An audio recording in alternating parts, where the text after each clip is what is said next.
My name is Reese. I'm 29 years old, and I became a single mom to 3 babies 1 year ago at just 2 months postpartum. Shortly after my husband and I celebrated our 6-year wedding anniversary, he told me he was leaving me, and then shortly after I found out he had been cheating. It wasn't really shocking because he cheated on me our entire relationship, but it was shocking that he was leaving. Anyways, that's not what I'm here to talk about. I'm a stay-at-home mom for 7 years. His mom told me all the time that I needed to make sure that I had a backup plan. And maybe that should have been a huge red flag, but she always told me that I needed to have my own money and my own runaway fund, essentially. And I'm here to tell you that is so true. You, as a stay-at-home mom, if you have any access to money at all, save it. I'm not here to scare you. I'm not here to say, like, you're doomed, you're destined to get a divorce. But as someone that has been there, I'm giving you this advice. Being a stay-at-home mom is a luxury, obviously, for everybody involved. It's an amazing thing. I absolutely love it. It's a great thing.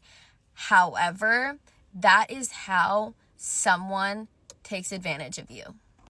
Because they're paying the bills, they're doing all these things, and at the end of the day, you have nothing. You have nothing if they decide that they don't want you anymore. The hand that feeds you is also the hand that will starve you. And again, I'm not saying that to scare you. I'm just saying the reality of it is it's a possibility. And unfortunately, as stay-at-home moms, you're vulnerable. You are so vulnerable. Like, that's just the way it is. I don't know if you've ever heard the saying, but the saying is, the person that you divorce is not the same person that you marry. That is so true. It is terrifying. It is scary. Truly, it is scary that you divorce a stranger. You will not know that person. They will not be the same person. And that's why I'm so grateful for all the horrible, horrible things that have gone on in the last year to make me never look at that person the same. We genuinely just share children. That's it. That's the only thing we have in common is we share children. We maybe share memories, but even that is like, it's just not the same anymore. And it's sad. It really is, because when you think about like the potentials of things that could happen, you don't think that, you can't even have a conversation with the person you have children with. But those are realities. You're probably never going to be able to talk to that person again. And honestly, it's probably a good thing. But those are things you need to think about. I saw a girl on here recently saying how her husband had asked for a separation and he was cutting off her card. I know what that's like. And it's so terrifying. It's scary. And you don't know what you're going to do. But you figure it out. You really do. You really do. You really figure it out. And as scary and as terrifying as it is, you have to. There's literally no other option. There is no other option than to just fucking figure it out. Excuse me. There's no other option than you just figuring it out. Truly. And that is where you learn the most. That is where you become the strongest. In the literal depths of the dump is where you're going to learn to be strong. So if you're currently a stay-at-home mom, I'm not trying to scare you, but make sure that you have a runaway fund. Make sure you have something set up for you. Maybe it's a little part-time job. Maybe it's a little side hustle or a side business or whatever. But make sure that you are also taking care of you, because you never know and you never want to be blindsided like that. You never want to be put in a vulnerable position like that, because it's horrifying. It is literally the worst thing ever, and I wouldn't wish it on anybody. So would I ever be a stay-at-home mom again? Probably not. Did decide to be a stay-at-home mom someday when I remarry, hopefully. I would get a part-time job, and I would save that money and put it in a bank account that only I have access to, because you literally never know. You never know. This is what it's like being a single mom. I'm just taking him to all my appointments. I take them to all my appointments. I got essayed at my very first job at 15, multiple times, mind you. I feel very shaky and very nauseous even talking about this. I've never really told anybody about this before. This happened more than once, mind you. We're just gonna talk about this one time though. Let's call this guy Matt. Matt was a family friend and a trusted adult. He used to work with my mom back when they were teenagers, so obviously I trusted him and everybody else trusted him too. His sister unfortunately passed away on overdose, and he told me that I reminded him of her. So we started getting really close really fast, and I thought it was just because I reminded him of his sister. He would always touch my hair. He would always massage my shoulders and just touch me, not in weird ways. I was uncomfortable, but I just thought it was because I reminded him of his family member. I was the only child working there, by the way. He was very overprotective of me, and this other worker, he touched my butt, basically. That's a story for another time. But anyways, what did I call Matt? Matt, he was supposed to work the day after, and I guess somebody told him, I don't remember. He came in super drunk, saying that he was gonna kill this guy, yada yada yada. Super overprotective of me, but I thought nothing of it. I was just like, oh, he's so sweet, he thinks of me as family. Little did I know, it's because he was in love with me. Kind of forgot of literally everything that happened because just trauma, I just threw it away. But I do remember he would always ask me if I wanted to ride home, and we lived in the same area, but not close to each other. He had to drive through my town to get to his town. Nothing happened during the drives. I mean, it was a little bit weird. He was like, yeah, I have so much money, trying to brag to me. I'm like, boy, you're okay. Come on now. He had a breathalyzer in his car also, and he was like, don't look at me, I'm so embarrassed. I was like, okay. I didn't know what a breathalyzer was. I was so young. Anyways, one night he calls me. He is super drunk, and he calls me and he tells me he's in love with me. And I'm like, in love with me? Boy, I'm 15. I think I just turned 15 or I just turned 16. I don't remember. And so I was I didn't know what to do, and I felt bad because he was drunk, and he was also crying about his sister. And so, I really did not know what to do, because I was maybe he's just saying that, I don't know how drunk people act. Maybe he's just drunk and just saying random stuff. Or maybe he doesn't mean it like that. I was very naive, and I was like, oh, well, I had that excuse, oh, I have a boyfriend, whatever. And he was like, yeah, I know, and, you're just so young, and, nothing could ever happen. I'm, scared, because this guy's a felon. During work, he was making me so freaking uncomfortable. He told me one time to tuck my shirt in so he could see my butt and stuff like that, and was, just saying very weird comments to me. And so I was actually, every time I'd go into work, I was shaking from a panic attack. One time I had my boyfriend walk me in because I was so scared, and I knew that guy was right there. Also, he was a server at the bar, and I was a hostess, and the hostess stand was right next to the bar area. So there was literally no way for me to get away. After my boyfriend dropped me off that one time, Matt came up to me and told me that he would kill him if he ever saw him again. Oh, okay. So I'm terrified, obviously, at this point. I keep trying to avoid him. If he's walking this way, I see him, I walk the other way. I'm just so terrified of this man at this point. Then one day, something happens and my mom can't come pick me up because I'm underage and I can't drive. So guess who has to drive me home? Matt. This drive home was terrifying. I sat as far as I possibly could away, as close, squished up to the window away from him. And then he puts up the middle console and is like, oh, come sit over here. And I was like, no, that's okay. And then I don't remember what he ended up saying, but I ended up scooting over to him. Oh, I think it was that side didn't have a seatbelt, so I needed to come sit over here, or he couldn't take me home because police would get him or something. I don't know. And he put his hand on my lap, and I was shaking, so nervous. I'm about to start crying, actually. Anyways, it was a very scary situation. He was rubbing my leg and stuff, telling me stuff oh, he would break my hip if we... I was underage. I was a little girl. I still am. I'm still a teenager. He also told me if I told anybody that worse stuff would happen, so I did not tell anybody. Thankfully, he never ended up driving me home. My mom would meet him at a gas station at this intersection, and I did end up quitting after all this. I also had family working there, and he literally tried following them home to find out where I lived. Yeah. He would also call and text me even after I stopped working there. Also, he was a SoundCloud rapper, so yeah.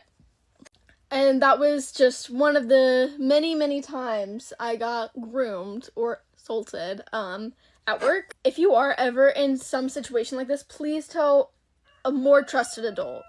I do really wish I spoke up about this, but the past 2 incidents that happened, nothing was done. I got told that I was being dramatic, they never got fired, they never got written up, nothing. That's just one of the many stories I have, so let me know if y'all want to know more. I'm pretty sure my OBGYN office just committed a HIPAA violation, so I'm gonna talk about it and see if I'm overreacting. So last week I called to schedule an appointment because I'm pregnant. I need my first pregnancy appointment. They sent me to voicemail, whatever. Keep in mind, this is important. I've been here before. They know my name. My husband's listed with his name, number, like everything's there in my file. So my husband ends up calling yesterday, and they sent him to voicemail too. So he leaves a voicemail. He's like, hey, my wife's pregnant and I need to schedule an appointment. Please call me back at this number. And it's his number, his name, whatever. So they don't call me and they don't call my husband. You're not going to believe who they called talking about my pregnancy to.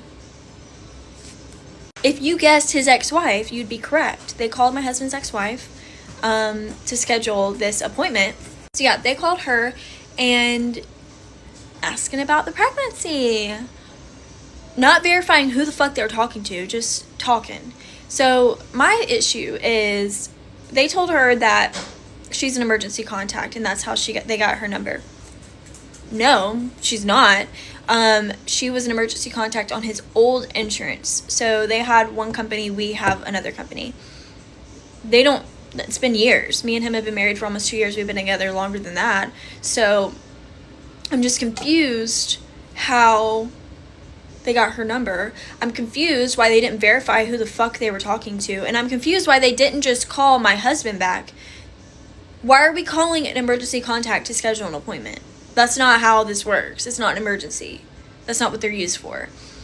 So I guess they thought that she's the current wife, but that's a huge mistake to make. All you had to do was call my husband back. And so she explained to them the issue that she's not the current wife.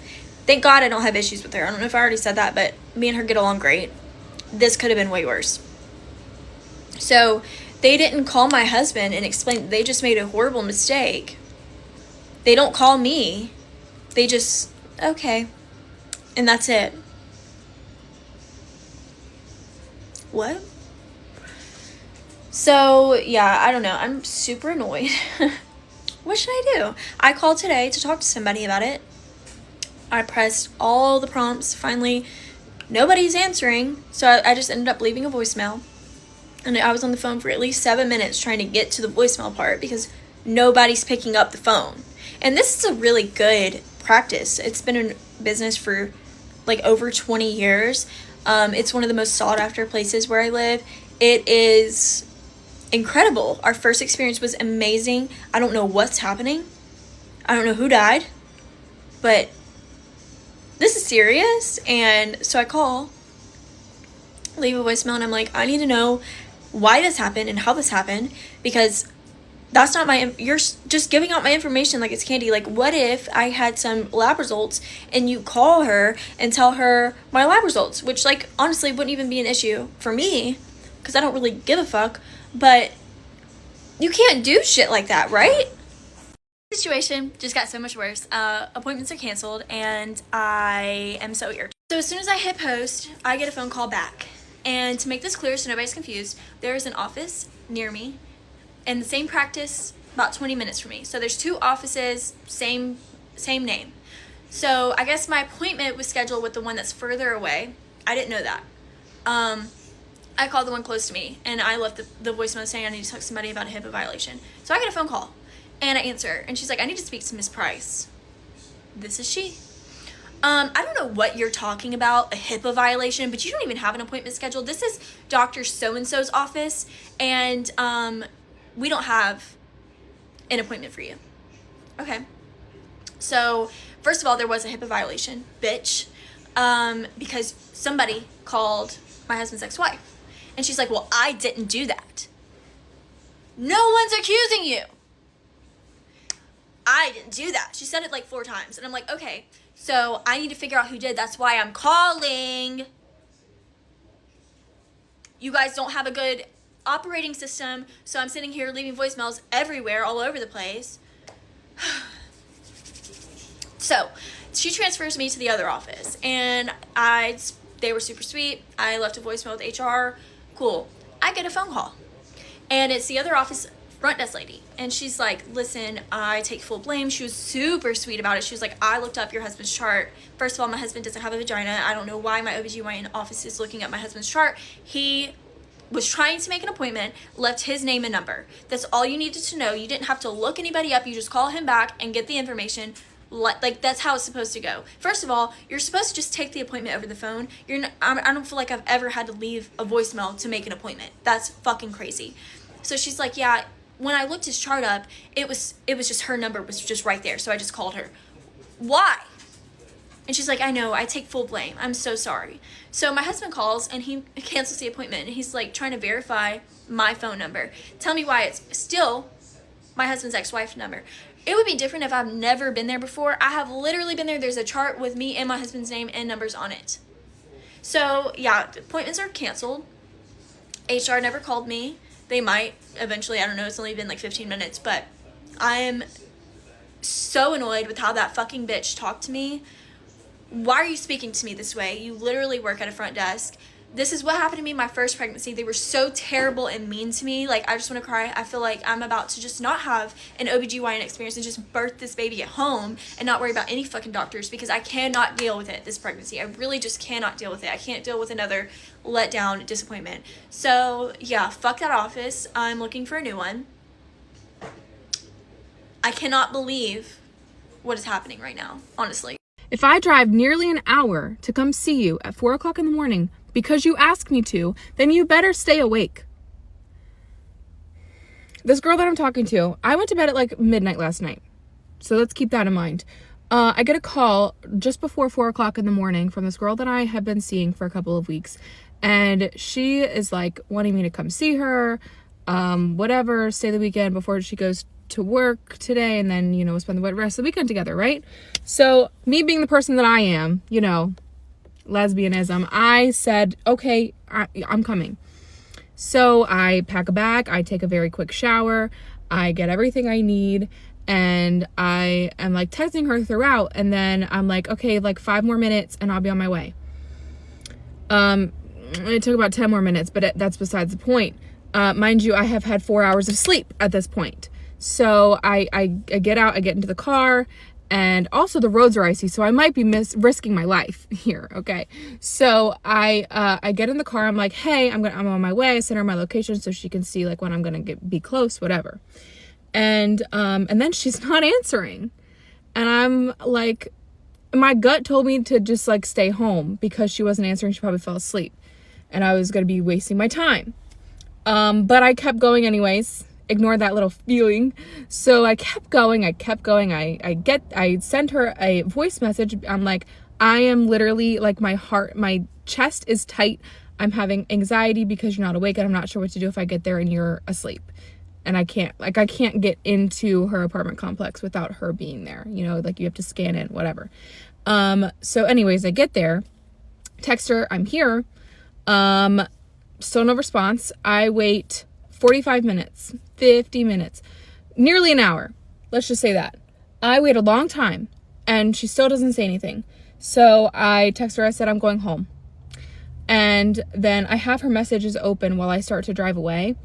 And I see bubbles while I'm like 5 minutes away at this point. I'm like, well, if she tells me to turn around, I'll just go back. You know, like perfect timing kind of, you know? So I see bubbles for a good like 2 or 3 minutes. Nothing comes up of it. She didn't actually send me and she probably didn't think that I saw these bubbles, right? Because I just had the messages open. And yeah, so then I just drove home. I got breakfast because I was starving. And still nothing from her. I said, text me when you wake up if you want to. So, yeah, I'm not even necessarily angry or like upset. I'm just irritated because I got 4 hours of sleep. I woke up, I got myself ready and drove almost an hour to come see you just because you asked me to. And then you were asleep. And then you had the opportunity to get me to turn around and come back right after I left. And you didn't say a word. It's really on me. It's really on me because why did I go when she was clearly like asleep or something? That's how my morning started. It's currently 7:45. I just ate my breakfast. I'm about to go home and go back to sleep, hopefully.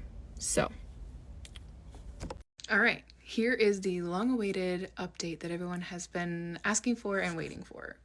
I did go out and live my best life today, so sorry it's taken 36 hours, but I will get to everything that has transpired in the past 36 hours. She did message me, and I will get to that, but I need to clarify a few things first. A number of you seem to think that I had never met this girl in person before. I have. Okay, we had spent a weekend together prior to this. No red flags were seen during that time. Everything was like amazing. And since then, we have been FaceTiming every night, texting all day, like no major issues within that. I want to say thank you to everyone who was kind with their constructive criticism towards my actions. Ultimately, it is her fault. And did I make some poor judgment decisions? Absolutely. But it's not entirely on me. I do, in fact, struggle with not hearing the reason behind people's actions towards me when they 100% aren't warranted. So if you're wondering why I didn't block her, that's why. I'm trying, okay? I'm getting better. And a little bit more context, when she called me, she originally was wanting to come to my house. And I'm not saying this to make excuses for her, okay? She originally wanted to come to my house, and I have 2 roommates. Like, I wasn't trying to do all that, and they had to go to work. So it was just a whole thing, and I was like, and she's like, well, can you come here? So now we'll get with the update. I have my handy dandy iPad here to read the messages to you. Just as a reminder, I had gotten back at 7:30. I had gotten to her place at, I want to say 5:45. I don't know. Here we go. At 11:53 a.m., I get, oh shit, I fell asleep. I'm so sorry. I am such a piece of shit for that. And so I start off calm. I said, and you just now woke up? She says, yes. I said, I'm so frustrated. I understand you didn't mean to fall asleep, but I got up after 4 hours of sleep just to come see you and ended up leaving to drive back home, and I feel like a crazy person. That was at 1:05. I didn't get another response until 4:19. You shouldn't feel that way. It was completely my fault. I can't express how sorry I am that I fell asleep. I'm truly embarrassed that that happened. At this point, she's not saying enough. No. Like, I'm over it. I'm getting angry at this point. Last week I said I wasn't really angry. I'm angry. I'm done. Like, I had decided way before this that I was over it, no matter what she was going to say. But I just really wanted to see if she was going to actually, like, be an adult. So these are the last things that I said. I just don't understand. You wanted to see me so bad, and within a half an hour you fell asleep. It really makes me feel so unwanted and shitty. I will always be the type of person to get up and drive an hour to spend time with someone I care about, but I need to feel cared about in return. And now I'm really losing my patience with how long it's taking you to respond every time. And this is the last message I'm going to send. Either call me so we can have a conversation or lose my number. I didn't want that phone call because I wanted to make up and forgive her. I wanted that phone call because I wanted to get clear reasoning on why this happened, and I'll explain in a second. Then last night she also posted on her Instagram story that she was at a strip club. So yeah, I'm over it. I'm done. I was angry, and then I had a great day today, so it's in the past at this point. So here's what I'm pretty sure actually happened. She always tells me that she usually goes out on Thursday nights. I believe that she went out, got drunk, was still drunk at 4 a.m. and that's when she called me. And when she got back to her place, she passed out. That's what I think really happened. Maybe she wasn't asleep. Maybe she did have another girl over like you all are saying. Maybe I don't know. But that's my guess based off of the information that I have. Either way, she sucks, and this was a learning experience. And you know what? Everyone in the comments who's saying, like, why would you do that? Why would you do that? Why would you do that? Give it to somebody who will actually, like, show up for you in that way, too, and cares about you. I agree, okay? I agree. 100%. I am in the healing process, you know. Me, a year and a half ago, would have stayed at her apartment for hours, not just 1, hours and hours. Me a year and a half ago would still be texting her wanting a response, would still be, racking my brain and being annoying and being crazy. So a lot of growth has happened and we're getting there, and there's obviously still more to be done. So yeah, that's the update. I hope it was everything you wanted. I went on a super awkward third date last week, and I want to tell you about it to see if there's any opinion, if I did anything wrong.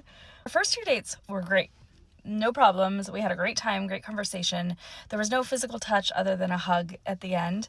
And he communicated that he was into me. I communicated that he was into him. We were on the same page. So we made plans for me to come over to his house and watch a movie. And he had asked me if I was open to some more physical touch. And I said, yes, we're on the same page, consent, everything's good. So that day I go and pick up this lemon bar that he really likes from this local shop and to surprise him. And he asked me what I want to drink and eat and whatever. So everything's great so far. So far, great. He texted me like 3 or 4 hours before and he's like, hey, are you still planning to swing by tonight? And I was like, swing by? Weird. Okay. Don't know what that means. Not the terminology I would use, but I was like, okay, whatever. I get to his house around 7 o'clock. We had agreed on a movie, so that was all set. He had bought some chips and some cheese and brought me a root beer, and it was great. I thought it was very kind and sweet that he kind of got snacks. I sit down on the couch while he's prepping the snacks, and he's got kind of one of those L couches, and I sit in the middle. He brings the snacks over, and he sits like a good 3 or 4 feet away from me. Like, he'd have to reach to touch me, and I'm like, that's weird, but whatever. He's being respectful. He's been respectful this whole time. So the movie's playing and he's still kind of far away from me, and I'm like, okay, that's weird. I'm starting to feel a little awkward about that because he's the one that wanted to initiate physical touch.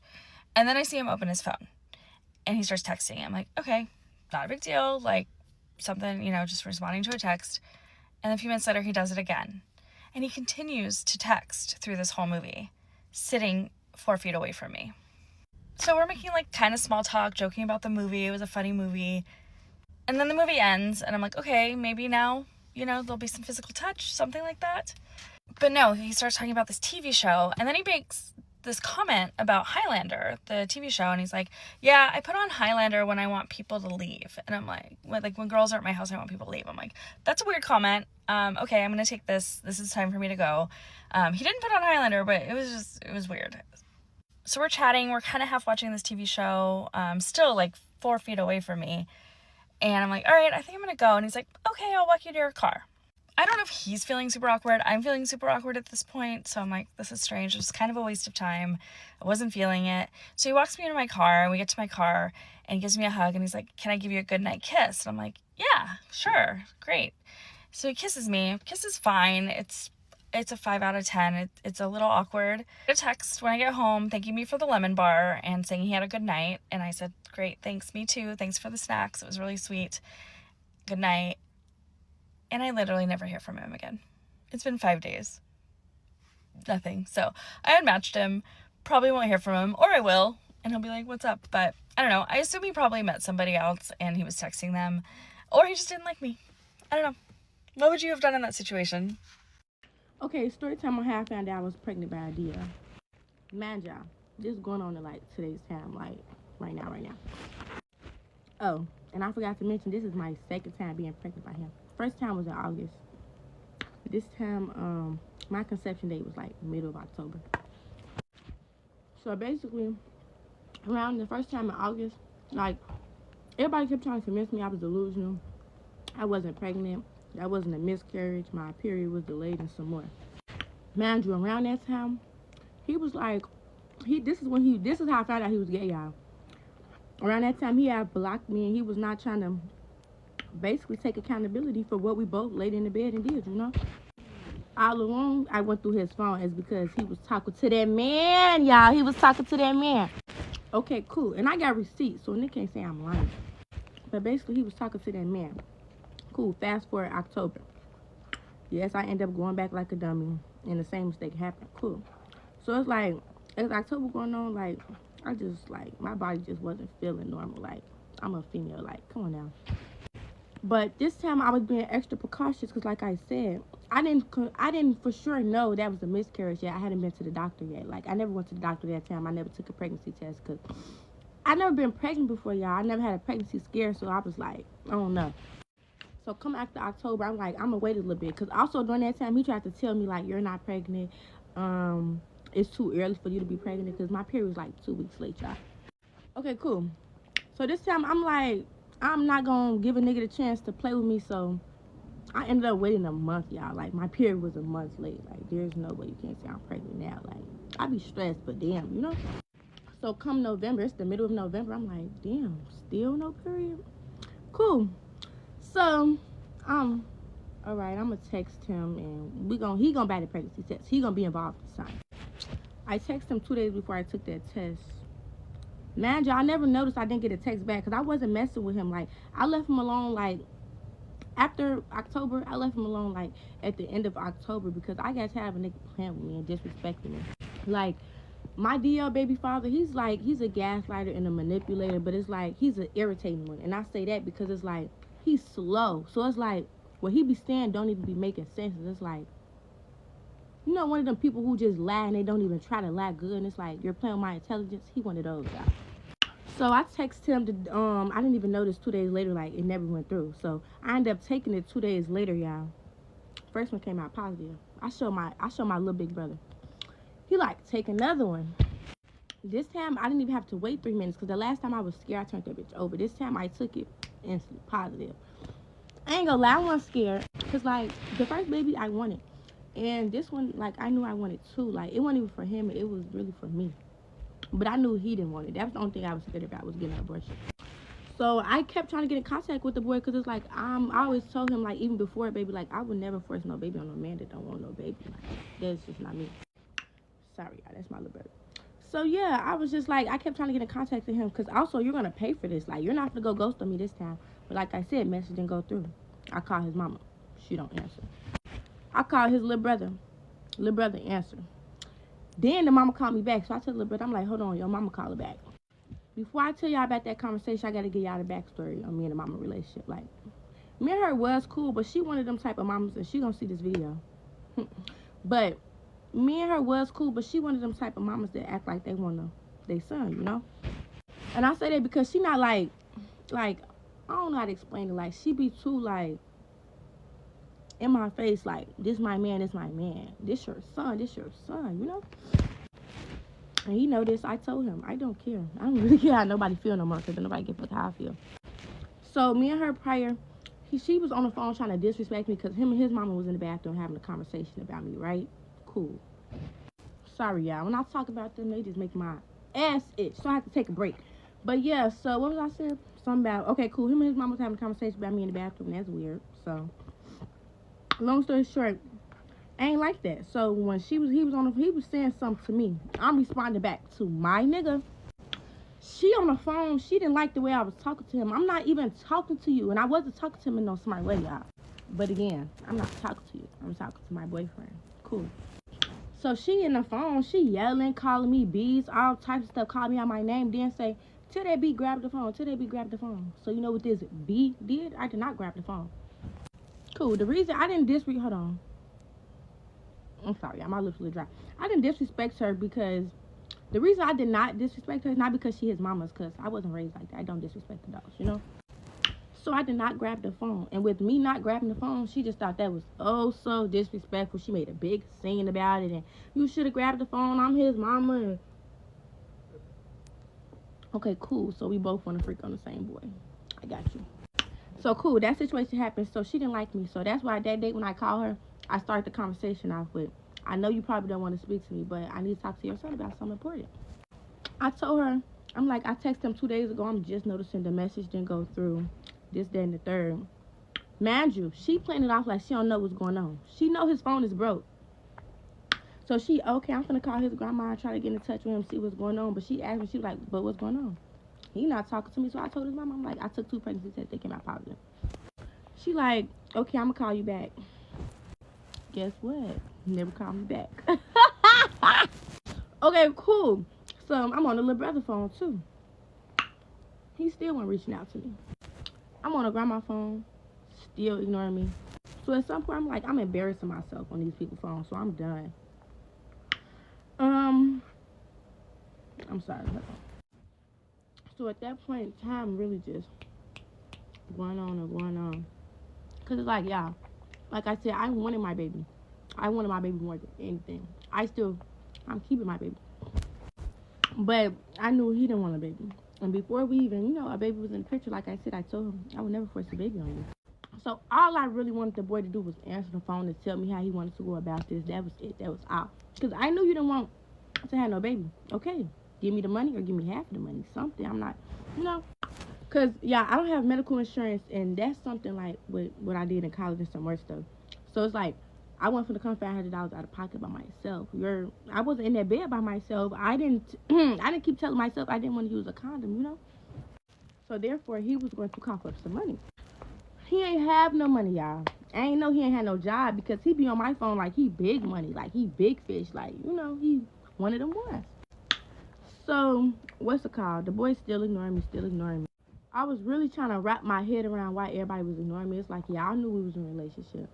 Y'all knew since I met this boy, I've been taking care of him, not y'all. Y'all knew the way I was holding this boy down, how much I loved him. I didn't cry in the grandma's face to the grandma in the grandma's arms about this boy. Come on now. All types of goofy stuff.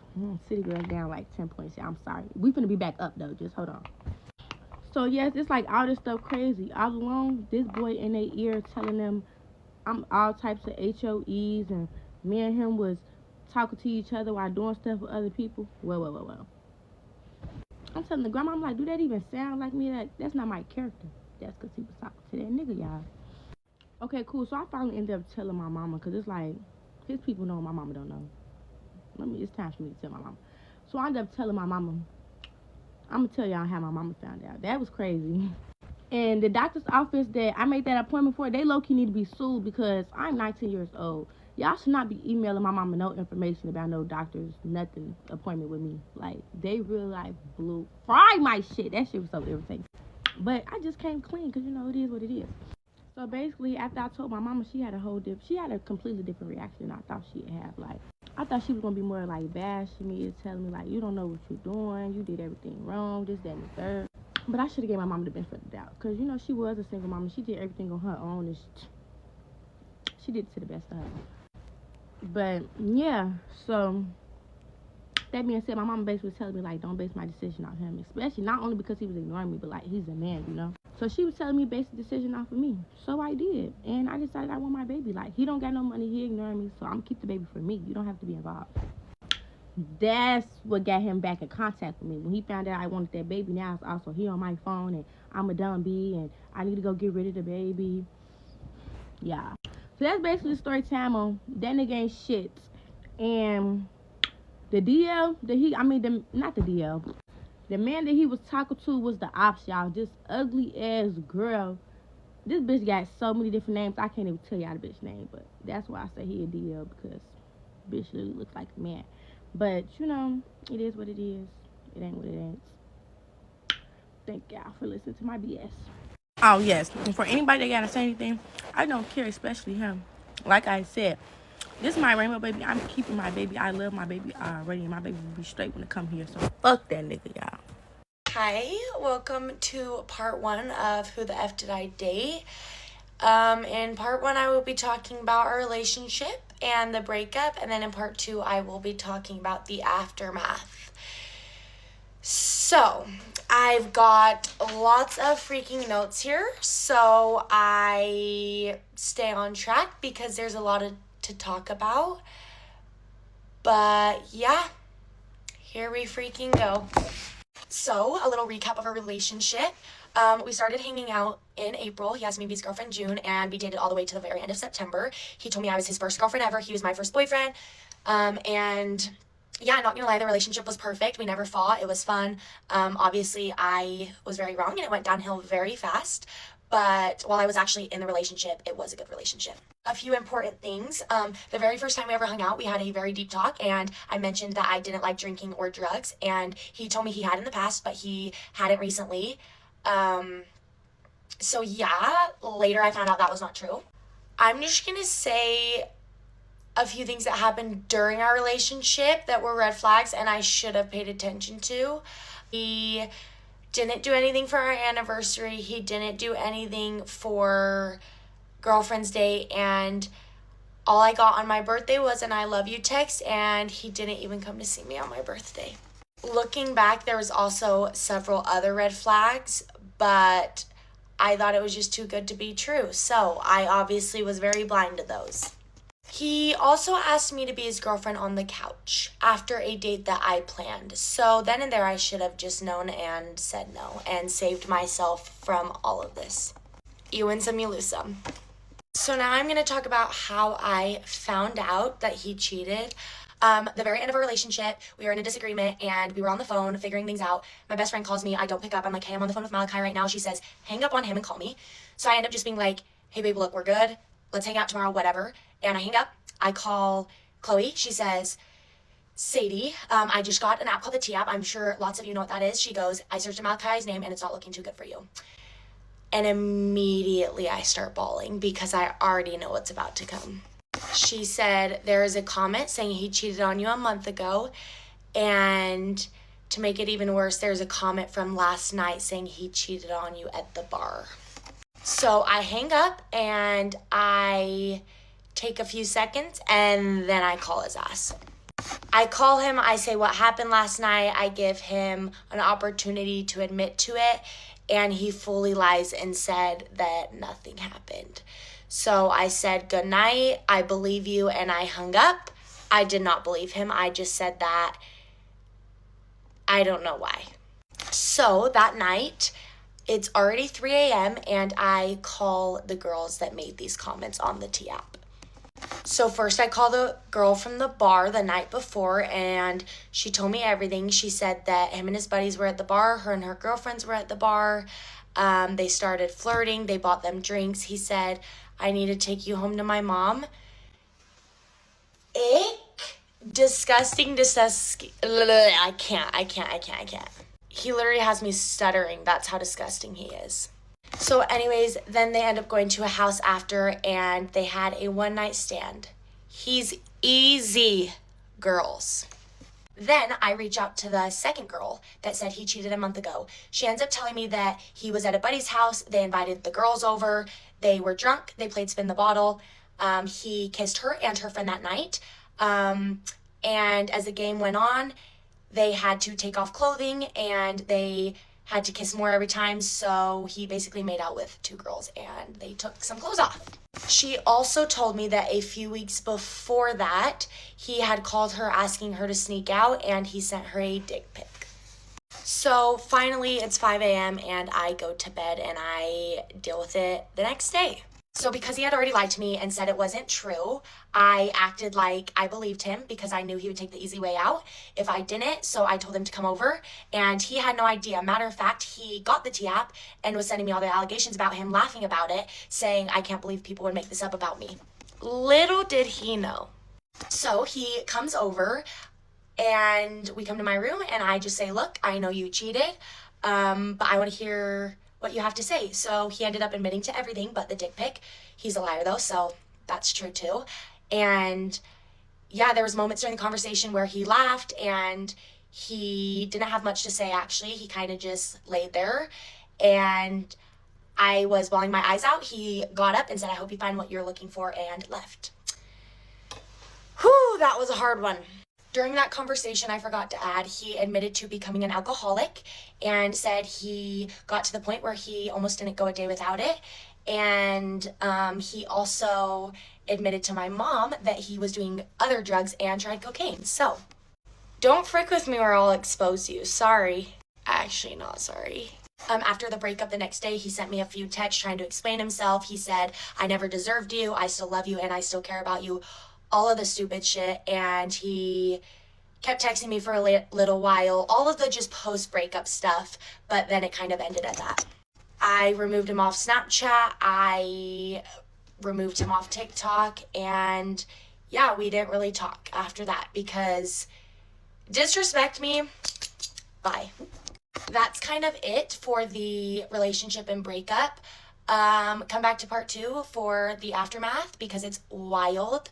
Also, I never thought I would get to this point posting this, but I do not tolerate the disrespect, and the second you walk all over me, I will be clapping back, because absolutely not. Abso-freaking-lutely not. The balls are crazy. It's actually wild. But yeah, he thinks he can post stuff about me, and because I am too nice to him that I won't say anything back and he can get away with it. But yeah, I'm done with the nice act. So actually, it's not an act. I'm just nice, and I'm single. So Marlon, hit me up, comment, you sexy.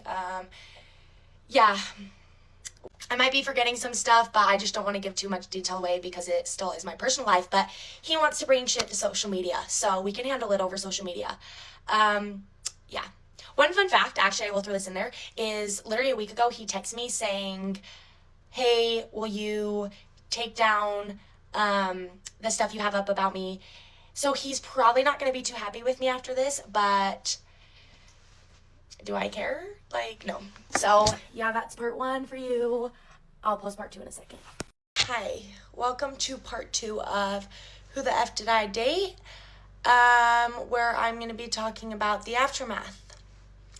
Hope you enjoy. We can get rid of this page and move on to this page.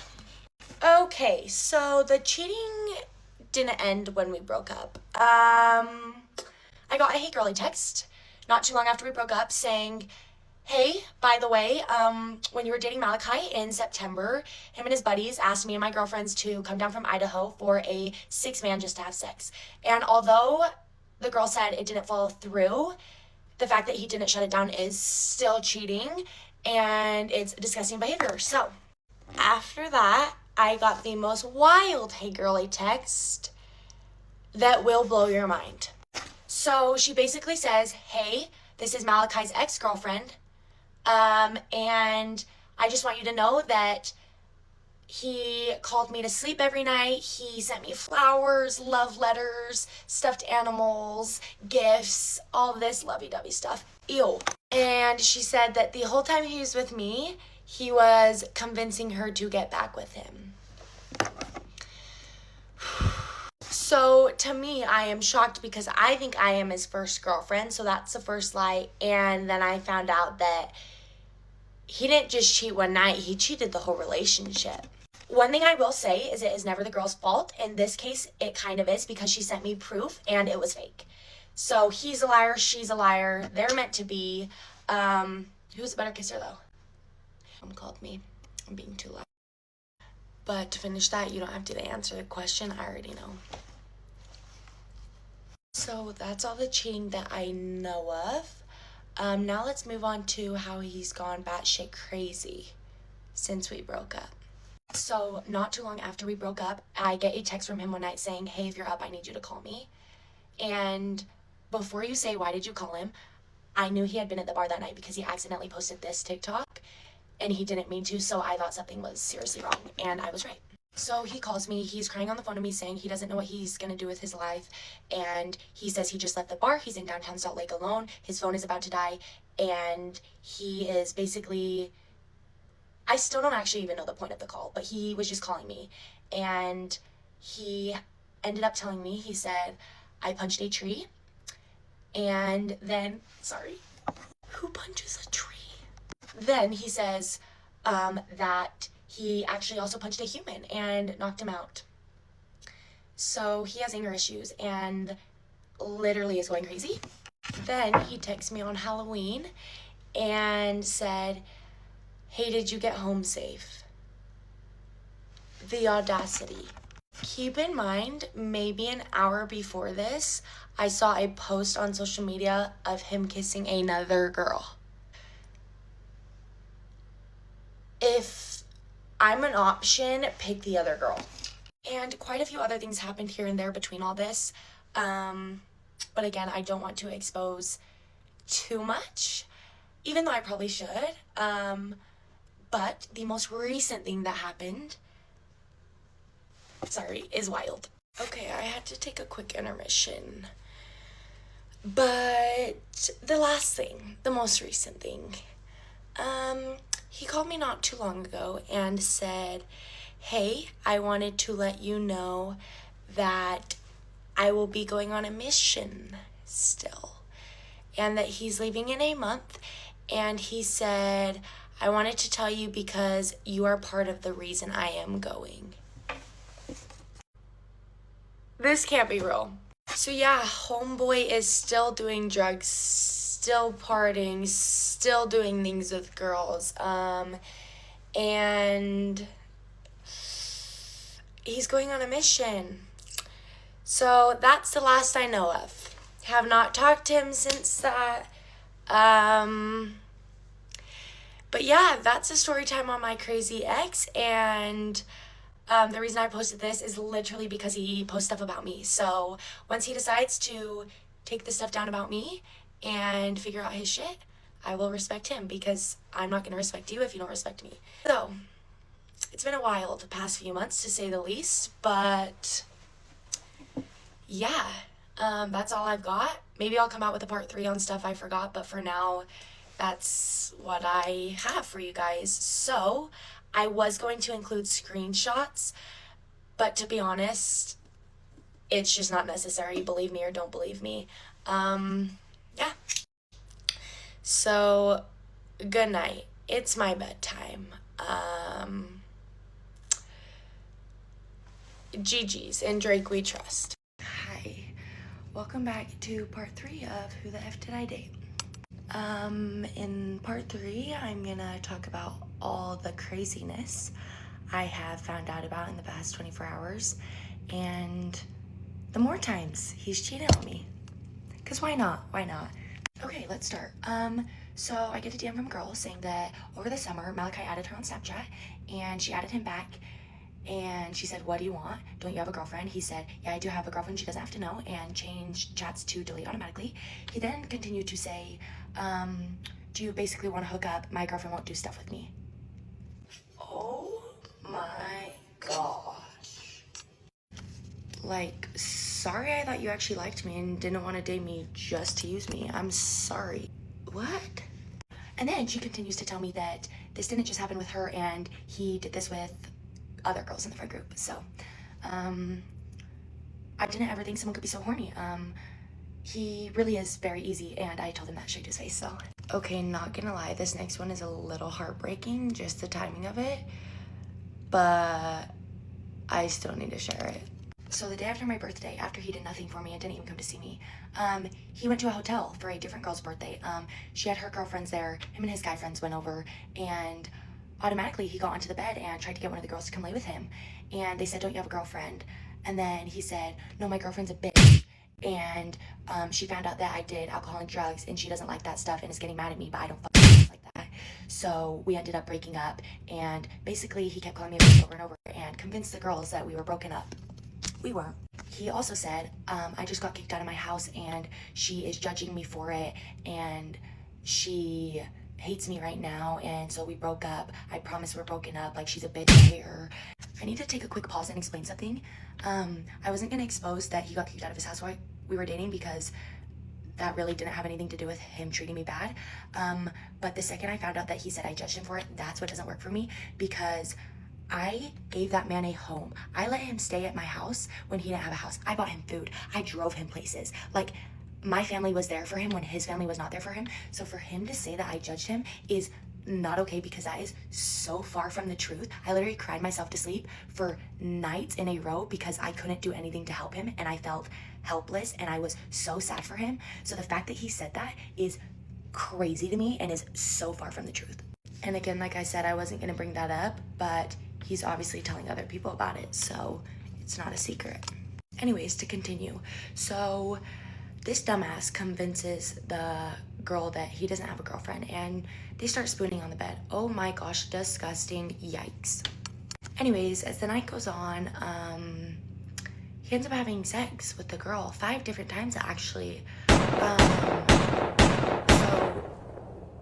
he must have just hated me, because I didn't even get a nice sex on my birthday, but she got sex for her birthday. She got 5 rounds actually.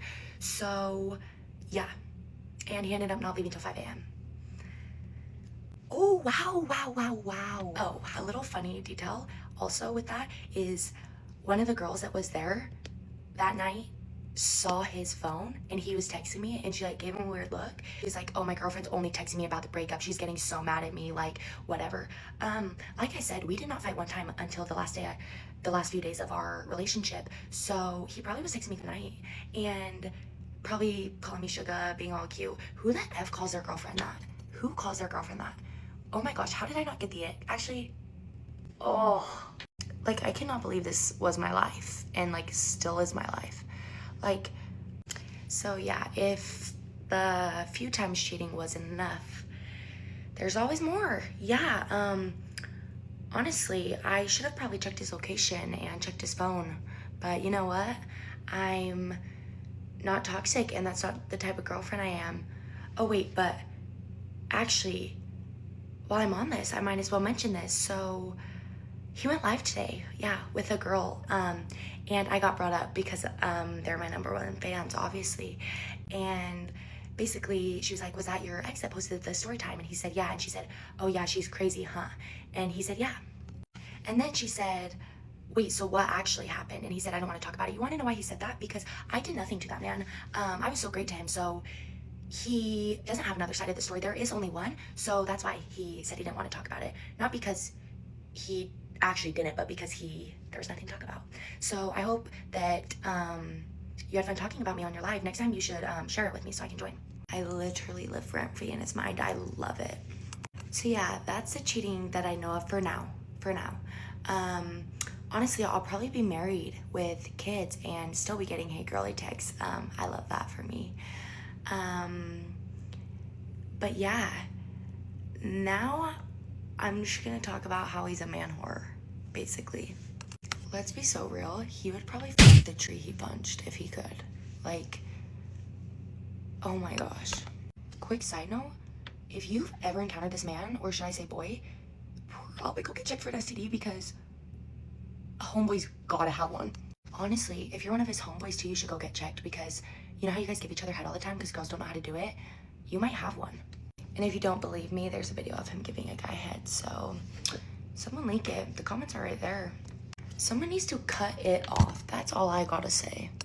Like, then problems would be fixed. So yeah, that's what I know for now.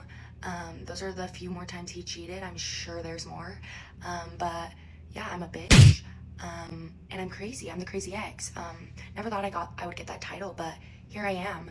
I'm actually not crazy though. I just am the only one that will call him out for his shit and hold him accountable, because your actions have consequences. And maybe if you wouldn't have put me through all this, I wouldn't be crazy.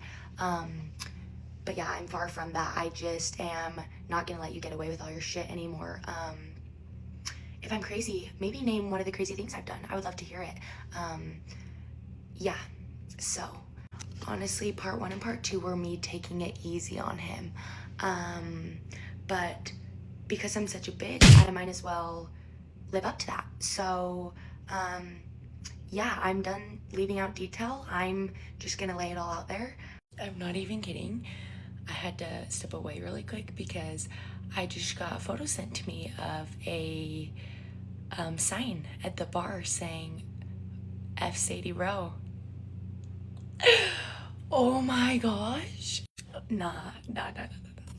I'll insert it right here. So next time, again, tag me. I love that I have such like an impact on them. Like the fact that I am literally in their mind and they thought to put my name on that board, like, thank you. I love that I'm the bad guy for literally just like saying what happened. Like, he's not the bad guy for doing it, but I'm the bad guy for like saying it, you know? Like, it makes so much sense. So Leighton, maybe stop getting mad at me for bringing stuff to social media, because he brings it to social media. So yeah, that's all for part 3. He cheated way more than I even thought, and there's still more, I'm sure. But come back for part 4 where I expose a few other things, and also I'm gonna just say some of the funny stuff that happened, post some of the funny, what's it called? Evidence? Like, anyways, that's all. Come back for part 4. Welcome to the last part of Who the F Did I Date? Okay, to start, I'm just gonna talk about the last final texts or DMs I've gotten, and then I'm done talking about them, even if I get more.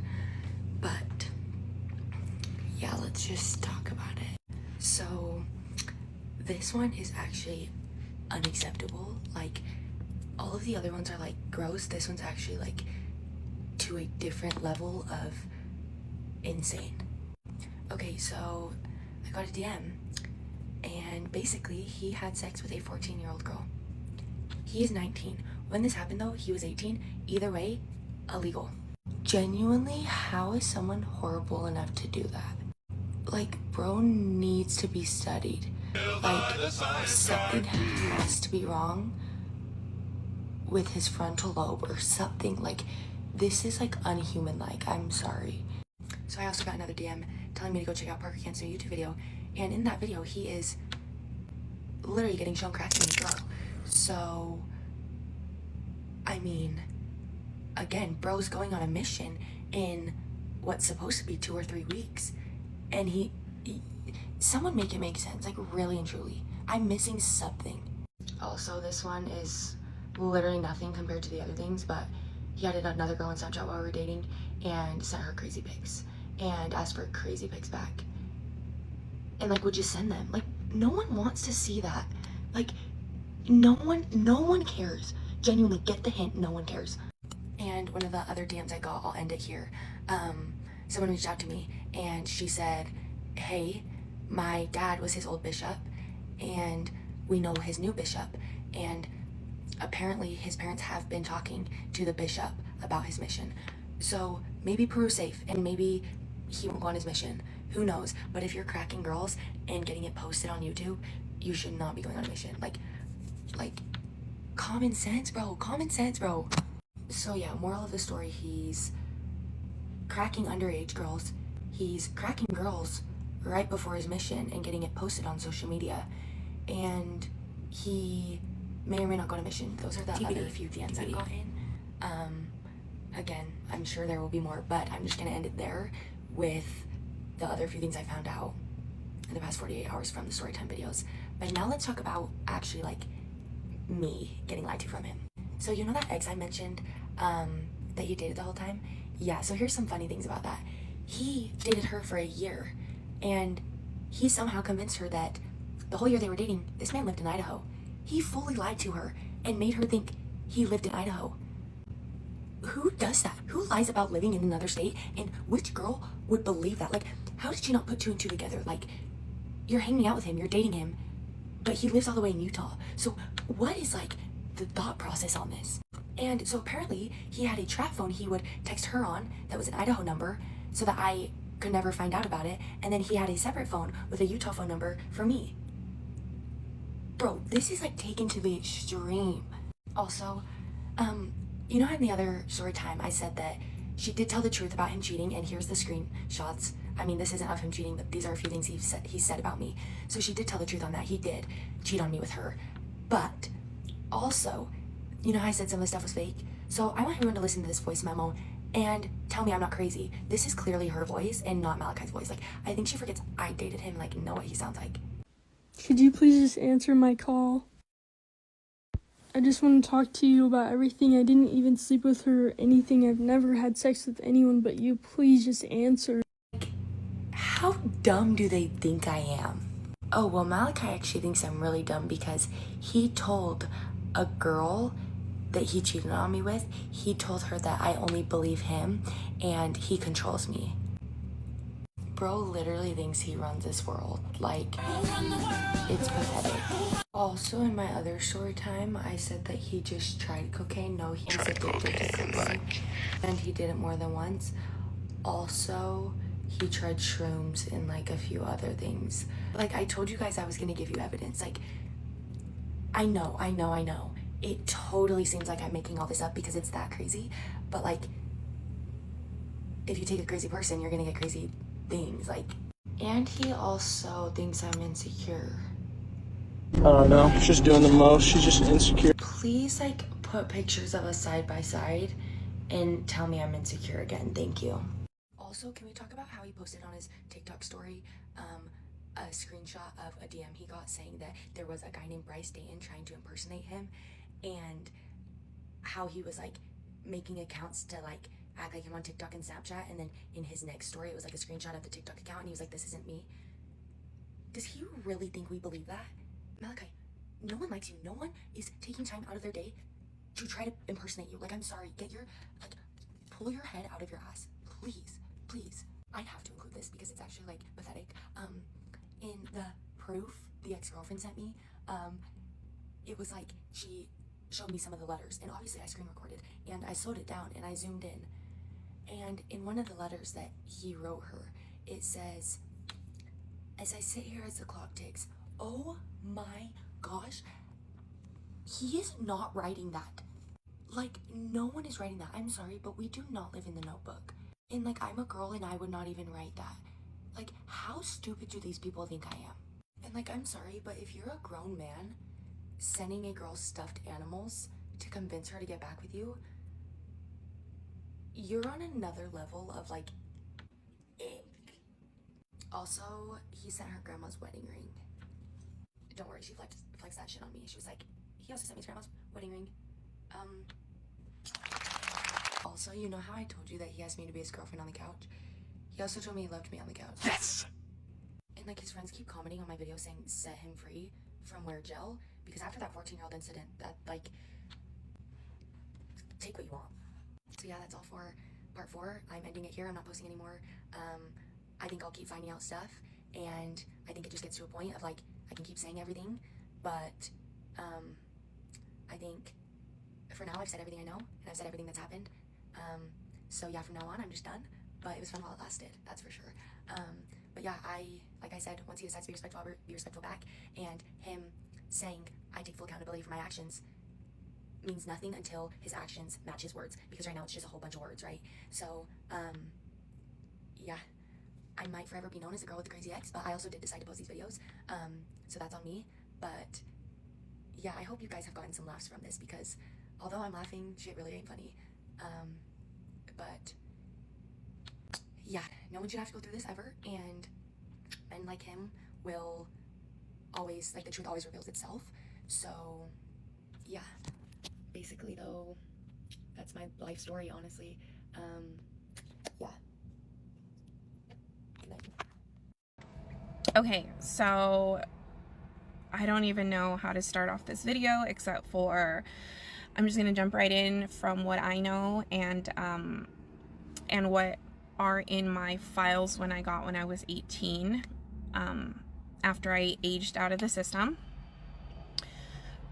So from what I was told is that when I was 2 years old, I was brought to the US by my biological mother, who then had 3 kids with, we'll call him POS. So growing up, I thought POS was my biological dad. It turns out he is not. My biological mom and POS separated, and my 3 siblings and I stayed with her. From what I read in my files was that when I was 7 years old, almost 7, I was 6.5, almost 7, I took 3 babies. So I think it was 2, 1, and a few month old babies. So my 2 sisters and my brother. I took them to a neighbor's house in a stroller, telling them, hey, my mom hasn't been home. I need some milk. They're hungry. And she then walked us back to the apartment and said that I had ransacked the kitchen and I made food and things for my siblings to eat, and the only reason I left the apartment was because there was no more groceries and there was nothing else to eat. So when she gave me milk, I brought it back home and I sat down and I fed all my siblings milk, except for my baby brother. I gave him formula or something like that. Yeah. So then they called CPS. CPS then took my siblings and myself into the system. And then a few months later, they found my sibling's dad and asked him, like, hey, what the heck? Like, where's their mom? And he didn't know. They said that they were separated and that supposedly she was a drunk and a whore. So she worked at some bar and she, for extra money, would sleep with men, and she was constantly drunk or an alcoholic. That's why she didn't come home. And so they then gave my siblings to their dad, and I stayed in the system for a year. I didn't understand why I stayed in the system and they didn't. And at the time, we were living in Los Angeles, California, and he was in Lompoc, California. And so they gave him his children, and I stayed in the system. He somehow convinced the courts to let me live with him because, I am biologically related to 3 of his children, and in order for me not to stay in the system, he said it would be better if I was with my siblings. So he took parenting classes and a whole bunch of stuff and proved to them that he was a fit parent. Well, at that time, he got married. So he was married to, we'll call her AM, for adopted mom. So at that time, he was married to her. Then when I went to live with them a year later, he went to jail for something, I don't remember, and then he was released and came back home. And in that meantime, AM was very abusive. She would beat the living life out of me, specifically me. Being the oldest, I think at that time I was like 7.5, 8. And then she ended up pregnant with POS's baby, who is my youngest sister. And then he went to prison for a very long time. He beat one of his mistresses. Well, he beat her and the baby that she had inside of her out of her body, or just beat her, and she called the police. He went to prison. So then I was left with my siblings and with AM.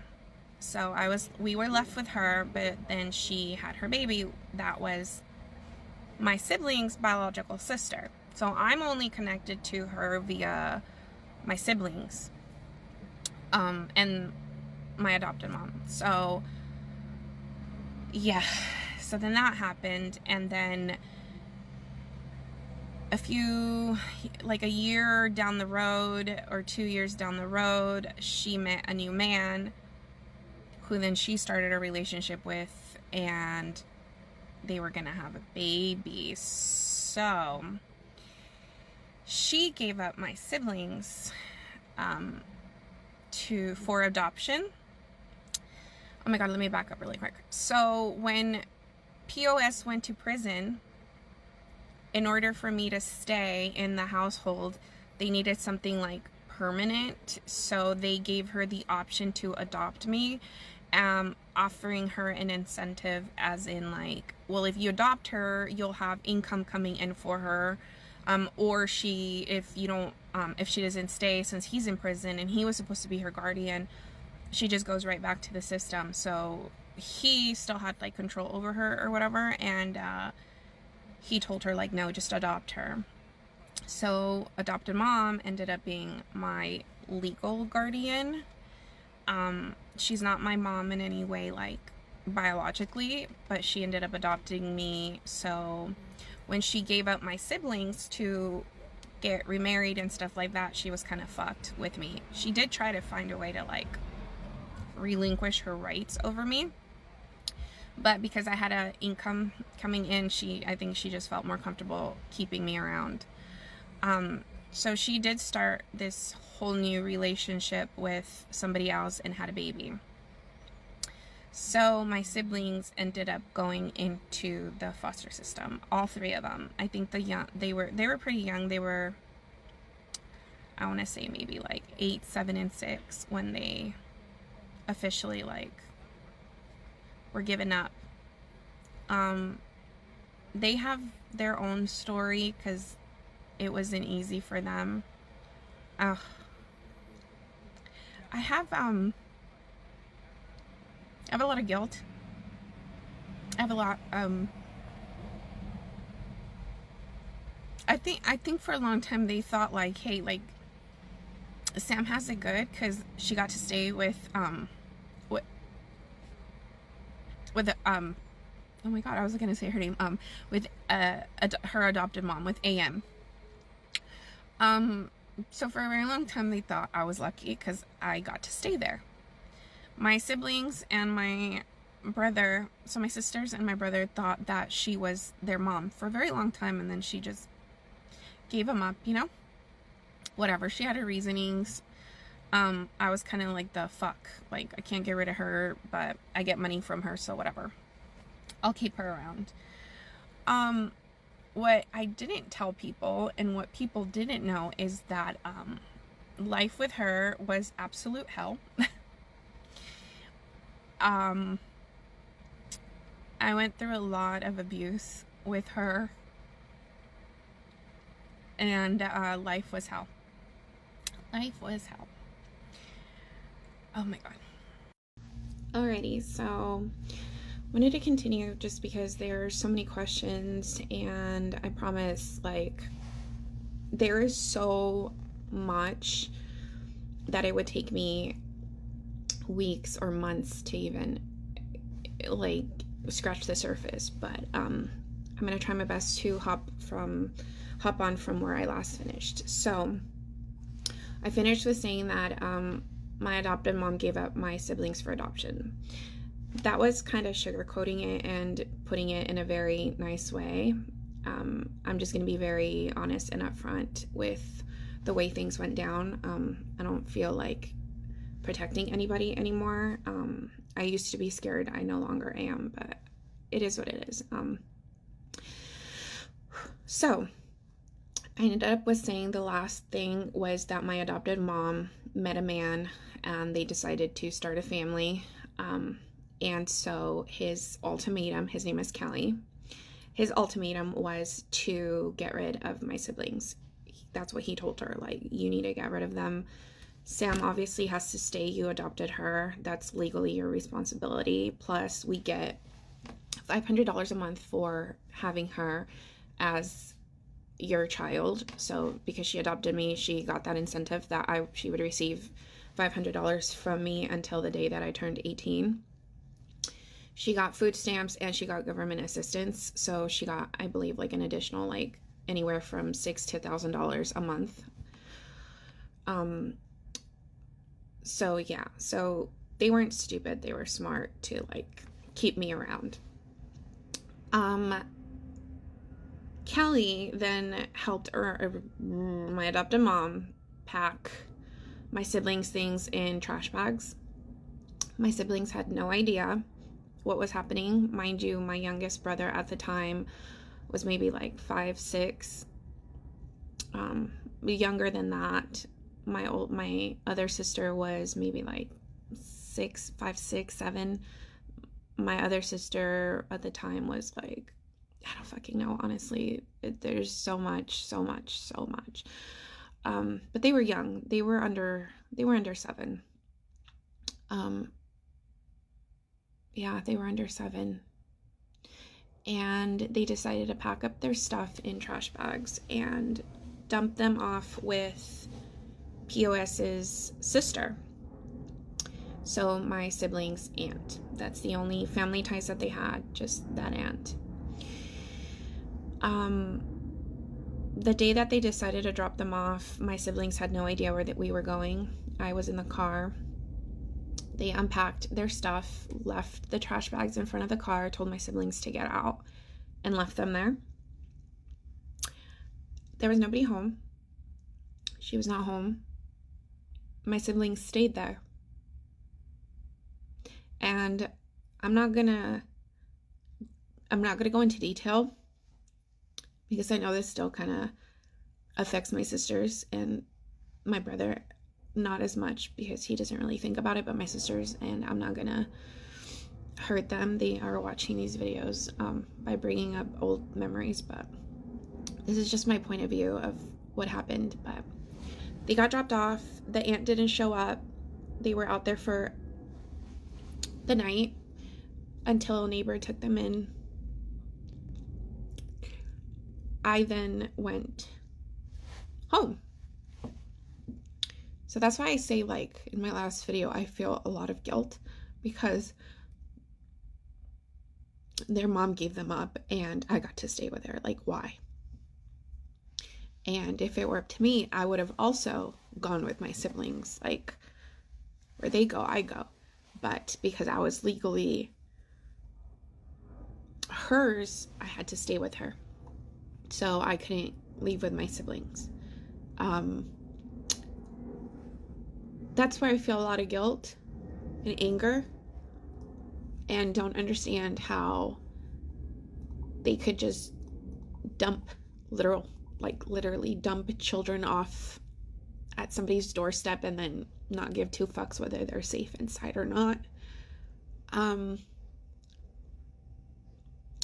Trigger warning, continuing this video, I just want to put a huge warning, like, please, like, if you don't want to hear about child abuse, like, don't watch the rest of this video.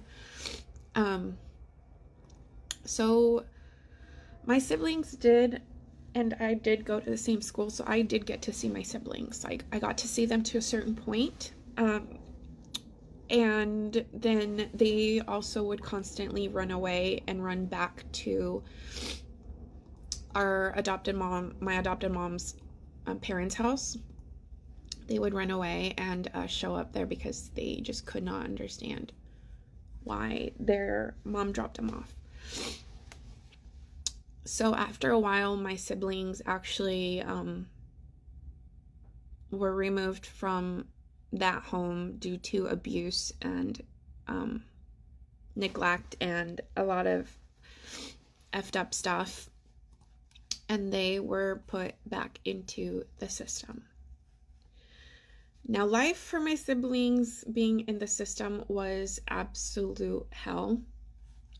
I tried my best to be there for them when I could and continue to stay connected any way I could. I would call their social workers, I'd call their foster parents. Like, I tried my hardest to stay in their lives, but the system, the social workers, the foster parents, like, they kept us apart for a very long time. During those times when I would talk to my siblings, like, I didn't tell them anything in regards to what I was going through with my adopted mom. I wouldn't disclose anything. So they thought life was good for me, but it wasn't. So once a year, they came up with this program called Get on the Bus, where they would take volunteers and children that are in the system who have parents who are in prison or jail, whether it's female or male, and they would gather the siblings and then they would take them to go see that individual. So we did that for 2 years, where we did the Get on the Bus program. So I did get to see my sisters and my brother once a year. Once they moved far away, I got to see them once a year and go see their dad in prison. And that was kind of like how we stayed connected. And then I would also, I had 2 really amazing friends. Shout out to Juan and Angel. Juan, it's super illegal, but he didn't have his driver's license, but he would drive me to wherever they were. I would just pay him gas money and he would drive me to wherever they were at times. and yeah, but they stayed local for a few years, and then they were, at the time we were living in Santa Barbara, California.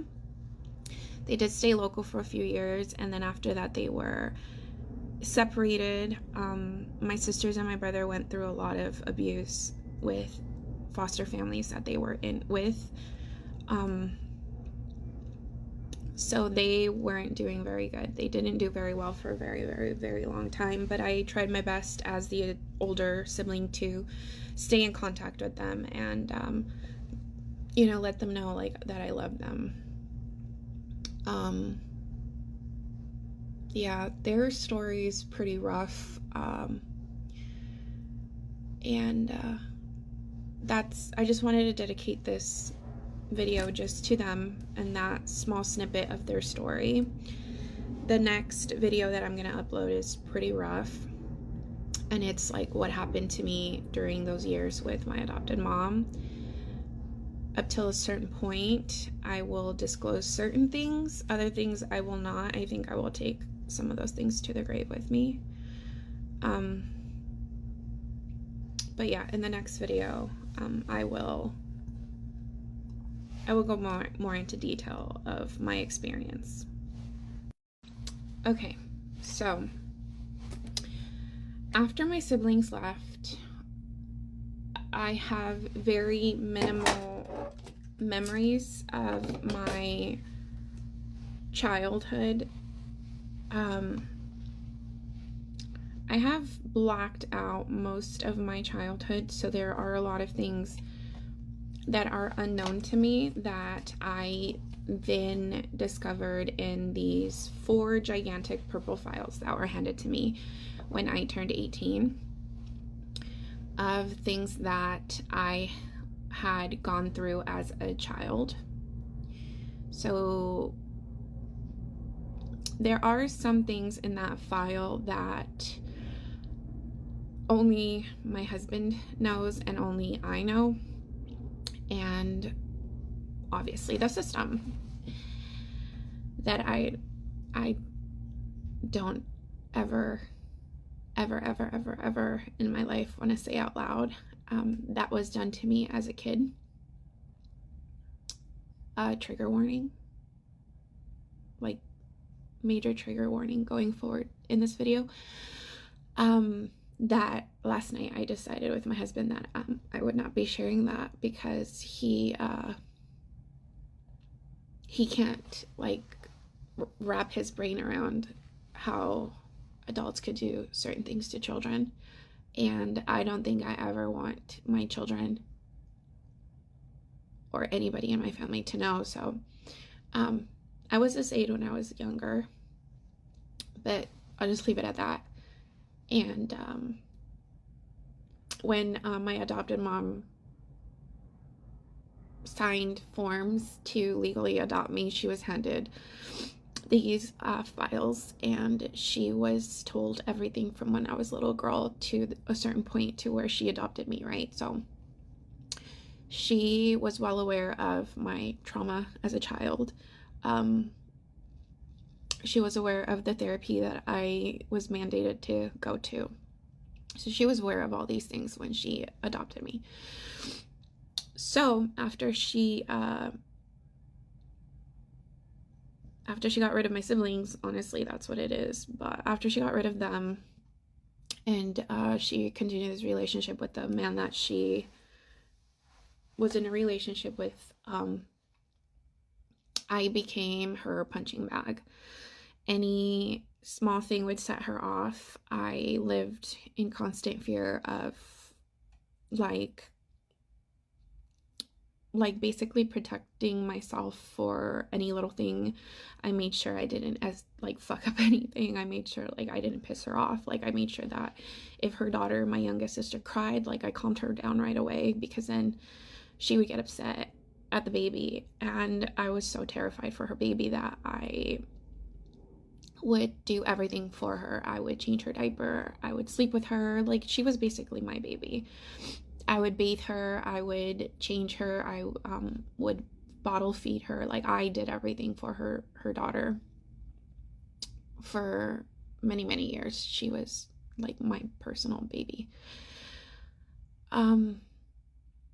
The amount of abuse that I suffered with her, like, I never understood, but somebody did say, like, hurt people hurt people. I just didn't realize adults hurting children was like a thing. At times it seemed normal. At other times, like, it sucked because I was just over it. I think at the age of, the youngest age I can recall was maybe like 13. I remember my 13th birthday really well. I contemplated like ending my life. Like, I really did. And the only reason I didn't is because of the little baby that I had. Like if I felt guilt, like, if I did that, like, who's gonna make sure that she was okay? Like, you know? And oh my god, I did not want to cry.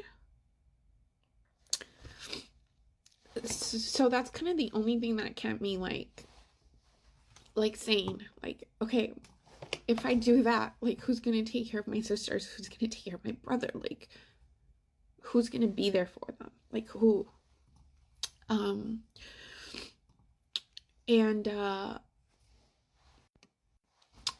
At that age, like, I was still young, you know, I was 13, like, I didn't really know what was going on, like, why? That's all I ever asked, like, why me? Like, why? And, I just became, like, her punching bag. I literally was beat to the point where, if I think about it too much, like, it, like, fucks with me. Trigger warning. There was a few instances where this woman was over 200 pounds. I was 40 pounds, 50 pounds. Like, I was tiny. I was a very skinny little girl. But she would climb on top of me, stuff socks in my mouth, and just beat the fuck out of me. Excuse my language. There was times where she would hold her hands over my nose and my mouth until I passed out. She would drag me by my hair. I had black eyes. I had bloody noses. She would grab any item she can find and hit me with it. There was times where I could not sit down. There was times where I couldn't lay down. Just because of how much pain I was in from getting my ass whooped. There was times where she would make me sleep naked on a cold floor with no blankets. And if I did find a blanket, or she found me passed out with a blanket, it would start all over again. I just couldn't understand, like, why she would do that, because she was my mom. Like, that was my mom to me. Like, I had no memory of my biological mom.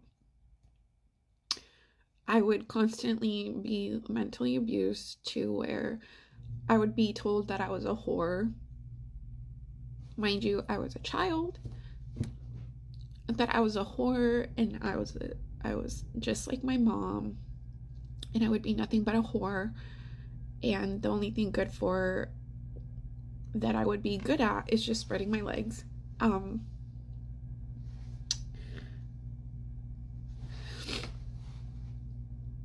I was not allowed to wear dresses. I was not allowed to wear shorts. Like, I had to wear baggy stuff, which it's fine. And if I wore a shirt that fit me, that wasn't baggy, I was body shamed. I was told that I was shaped like a boy. And, like, made fun of that, who would want me growing up because I was shaped like a boy. And my biological mom's, my adopted mom's mom also caused a lot of abuse and trauma to me. She was very mentally abusive. and verbally too. And between her and her daughter, they would like tag team, like bullying the fuck out of me as a kid. And the day her mom died, I did not attend her funeral because I hated that lady. Because of all the memories I had of her, all she did was bully me. She would tell my adopted mom that I said something I didn't say, and then I would go get my ass beat, and her mom would just sit there satisfied that I was getting my ass beat. And she would say like, oh my god, you look just like your mom. You look just like your mom. You look like a whore. And to me, it was just like, but she's right here. Like, how? Like, I don't get it. Like, why are these things being said to me? Oh my god. Okay, my time bomb was up. I gotta, next video. Okay, so I left off on my adopted mom's mom being a bully. There's a lot of adults around me that in her family that definitely failed me. I see that now as an adult, and I see that now as a mom, and as somebody that would literally kill for her kids. I see that for children that are strangers. I even fight for them. Like, I could not understand why nobody would fight for me or take me out of the hell that I was in. Like, for a very long time, I hated God, I hated my life, I hated everything that was happening to me, and I could not understand, like, why did my biological mom have to be such an evil person and just leave me here? Like, was I not good enough? Like, I had those thoughts as a kid. And the abuse that I suffered with my adopted mom only got worse the older I got and the more pretty I got. I always felt ugly. I was bullied in school, like, where I wanted to, like, kill myself as well, because the bullying was so bad at school and it was so bad at home. It's like, I felt like nothing and no one in the world, like, why stay, like, why bother to, like, so many thoughts. And I cry because, like, I think of that little girl, and all she wanted was just love. Like, literally, that's it. There was one person in my life within her family that I was telling my husband last night. He asked me, like, do you have one good memory of your childhood? Even though I didn't even have a childhood, really. I was everybody's bitch growing up. Like, I didn't enjoy being a kid. Like, he always makes comments like, oh, did you remember this movie growing up? And I was like, no, I wasn't allowed to watch TV. I was busy taking care of my baby sister. If I sat down to watch TV, like, I was fucking lazy. I was good for nothing.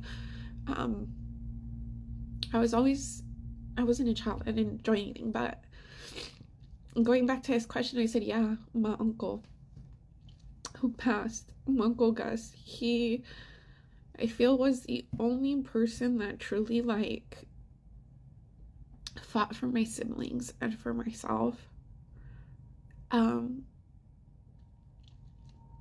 He was the only one that put people in their place and was like, this shit isn't right. Like, this isn't okay.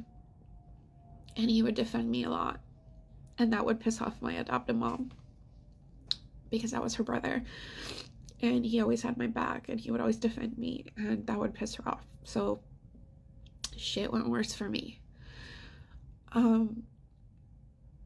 You know, there's so much stuff that happened in life that I need a long time to explain it. But I'll get to the point to where she kicked me out. She told people in the family, in her family specifically, that I was just a troubled kid, didn't appreciate anything that she ever did for me, because I would run away. I got to a point where I just did not want to go home, and she would, I don't even know if it's called gaslighting, but she would make me feel so guilty because she would be like, oh, your sister misses you, your sister wants you back home, your brother misses you, your brother wants you back home, like, I'll change, I won't put my hands on you anymore, like, because I was constantly running away, like, I just could not do it anymore. And she would call the cops and tell them that I was just acting out, and the cops would be like, stop being a brat and go home. And I would not tell anybody about the abuse that I was going through. I ran away until I was, I want to say 14, 15. Yeah, I ran away until that point, and she was with Kelly at the time. They already had their son. My sister, her daughter was there already.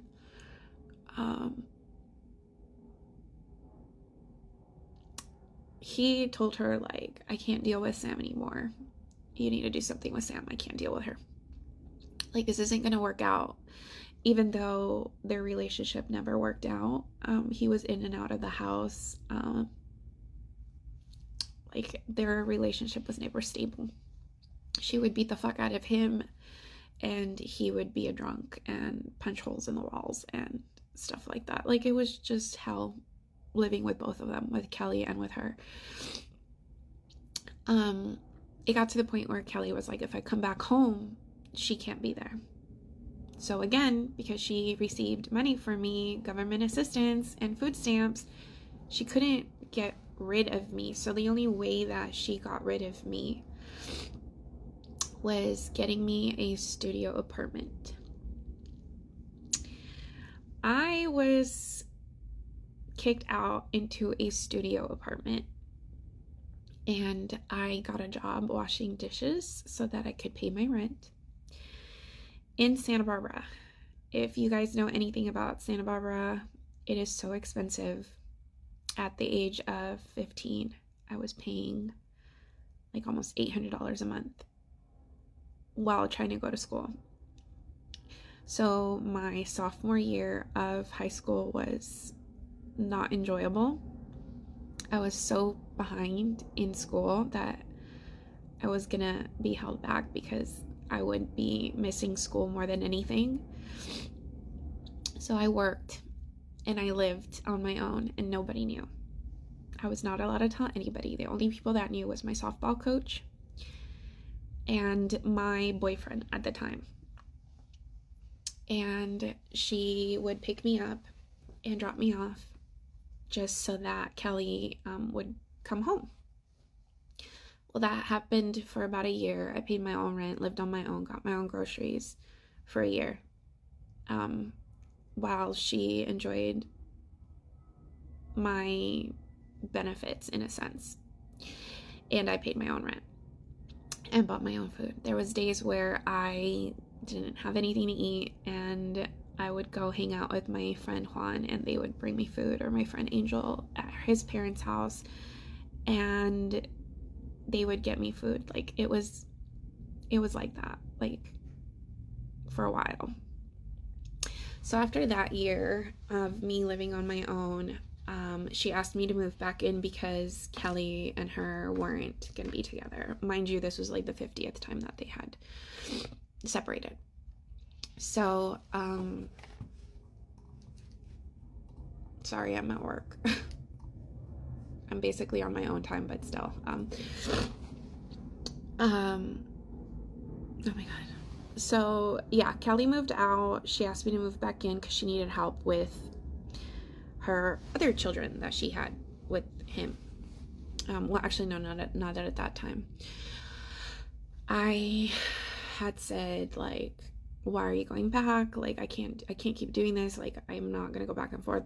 You can't just kick me out of my house and expect me to come back and help you pay the rent, because I had a job where I was getting paid under the table, and I was making like maybe $1,000 to $2,000 every 2 weeks. And for me, that was a lot. For her, that was money coming in because she didn't work. So she preferred me to stay home and help her pay her bills, which I did. I paid her rent, I paid for food, I paid for gas, I paid for everything. And I wasn't going to school or I was only going to school a few days and then gone for the rest of the week just so I could work. Okay, I'm gonna have to continue this. Gentlemen, I'm not sure why I have to say this, but if you have a dating profile, there is no reason your toes should make an appearance. I don't care if you're at a kayak and the beach, sticking them in peanut butter. I don't want to see it. So everything was okay for a while, and then she started dating. Fast forward to a few years later, or a year and a half later, she started dating this guy, and at that time I was dating my now husband. And at that time I had a cell phone. I would stay up late and text my husband, and she would have this creepy ass man come over with me, my younger sister, and my brother in the house, and I would lock myself in the room with my sister and my brother because of the way he would look at me. It was very uncomfortable and very disgusting. At that time I was about 17. He was just disgusting. He just looked like, I just had the worst feeling ever, but I made that known to her, but she still brought him around, and I was like, hey, I don't feel comfortable. And so her solution she would tell me like, okay, well then don't be in the house. So then I would take my sister and my brother with my husband, at the time my boyfriend. We would take him to the park. They would be around us constantly because she was busy getting dick. And it got to a point where apparently he would just constantly ask about me and ask where I was, and why I was never out of my room, and why I was always locked in my room. And instead of her questioning his like actions and his like just questioning him, she got upset with me. One day she came into my room in the middle of the night. I think it was like 3 o'clock in the morning. He had left or something like that. She had texted me at she had came into the room at 3 in the morning, and at that time I was texting my husband. So the last message on our convo was him. Like, my last text was my husband, like, texting me saying goodnight.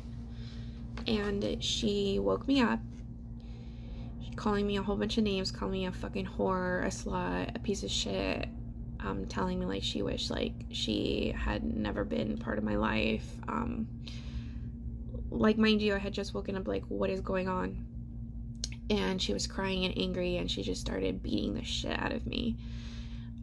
She grabbed my head and like put it against the wall, grabbed me by my hair, started dragging me down the hallway, and started just fucking throwing hands on me.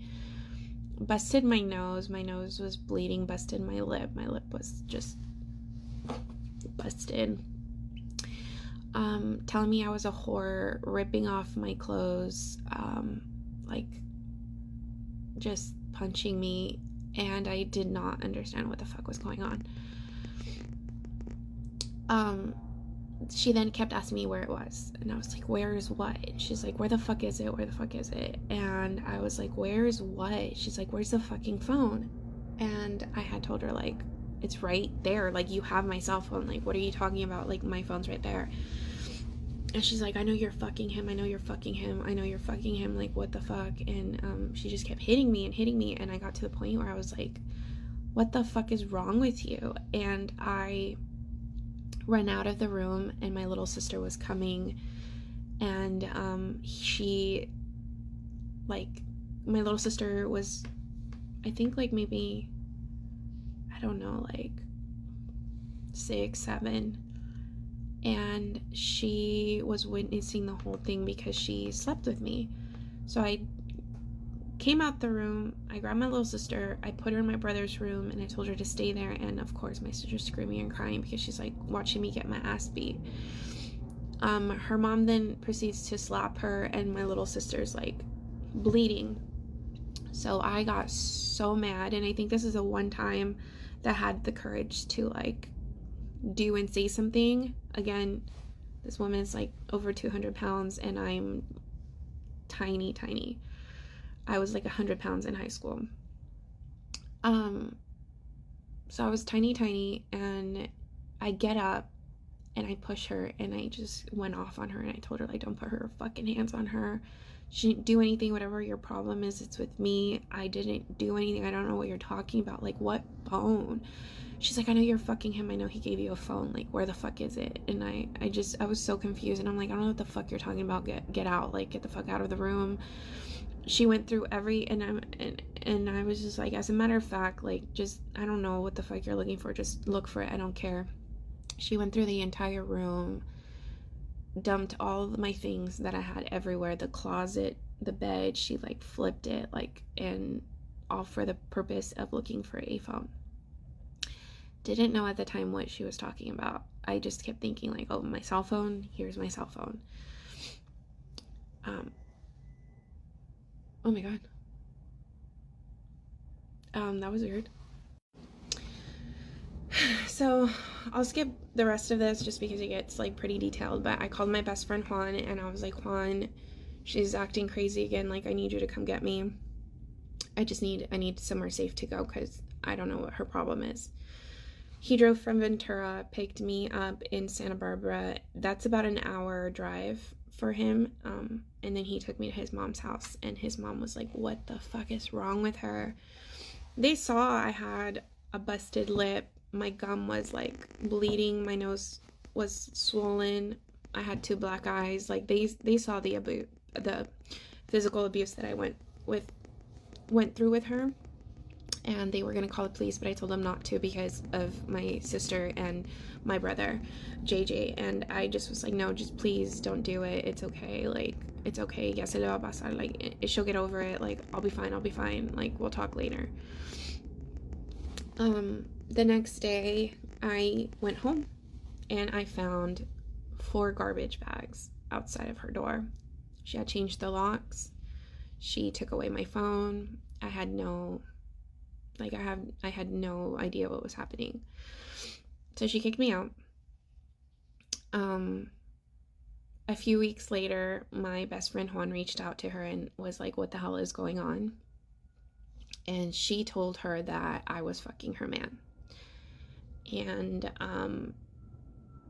she then reached out to my husband and told her I had another boyfriend and that I was fucking him and that I was a whore and I was this and I was that, and to not even waste his time with me.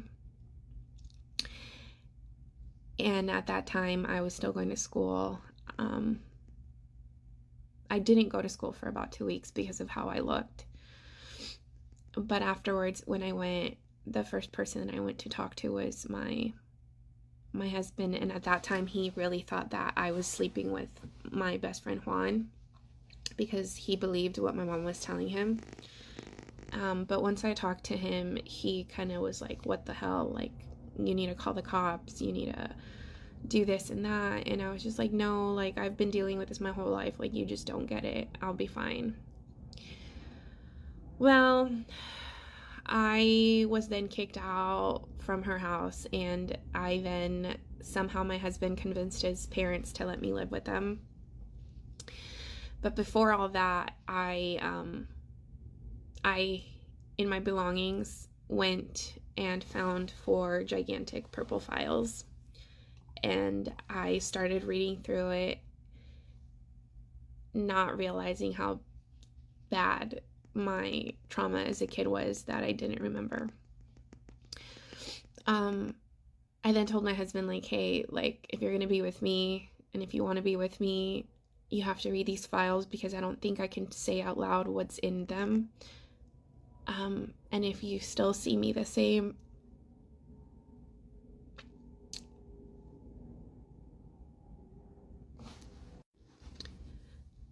and if you can still see me the same of who I am, not that little girl and what was done to me, like, cool. And if not, then it's fine. Like, you don't have to stay with me.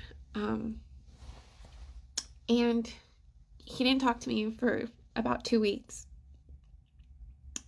because of what was in those files. But Oh my god. Okay, next video. That's what she said. And you know what? What was that? Okay, James. So he told me, like, hey, like, I don't want to scare you, but I needed some time to, like, take in everything that was in those files, and I will make 2 promises to you. And he's kept those promises, and he goes, I never want you to see these ever again. I don't want you to remember any of it. I don't care for these to exist. He's like, let's just burn them. So him and I went to the beach, and we went and found whatever it is that we needed no, it wasn't the beach. It was, I think it was his parents' house, but it was,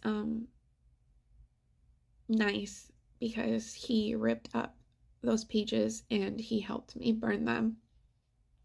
And we swore that, like, we would never bring up what was in those pages. And for him, I think it mentally fucked him up for a while, knowing what was done to me as a kid. And then I did tell him everything that my adopted mom put me through. And he then found out that she accused me of doing something I didn't do. Turns out that she was the other woman. He had a wife that he would go home to, and he asked about me because he was fucking pedophile. He was a pervert, and she, for whatever reason, didn't care. She just blamed it on me. She said I was the issue, I was the problem. She never apologized for anything that she put me through at all. She never admitted that she was wrong. I then, for about, I want to say like maybe 4 or 5 years, I secluded myself from her, my youngest sister, while I was with my husband, because he did not want me to be involved with that family after everything that they put me through. He hates those people. He hates every single one of them. He does not see my close aunts and uncles and cousins as people that should matter to me, because they never stood up for me. And it took me a long time to understand that. I did suffer a lot, but once I met my in-laws, my life changed. Like, it really did. They taught me what a real family was. This is just the dark portion of my life, but going forward, I'm gonna discuss my biological mom and my biological dad. It only gets crazier. For a very long time, I missed my adopted mom, and I missed the family. And the fucked up part is that my aunt, my uncle, that I thought were like the closest aunts and uncles to me, that like the ones that like had my back for a few years, once I disappeared, they did not bother to reach out to me. They did not bother to get my side of the story. Nobody cared. A lot of adults failed me. And that's what like makes me really mad. Not sad. I'm no longer sad. I'm not mad, but I still hold that like resentment. But for years, I wondered, like, why did nobody reach out to me? Why did nobody ask if I was okay? But I reached out to my adoptive mom a few years later because I missed my younger sister, and I was just like, hey, I know we haven't spoken in years, but I miss my sister. I want to be part of my sister's life. And it took a lot of courage, knowing the abuse that I went through, knowing all the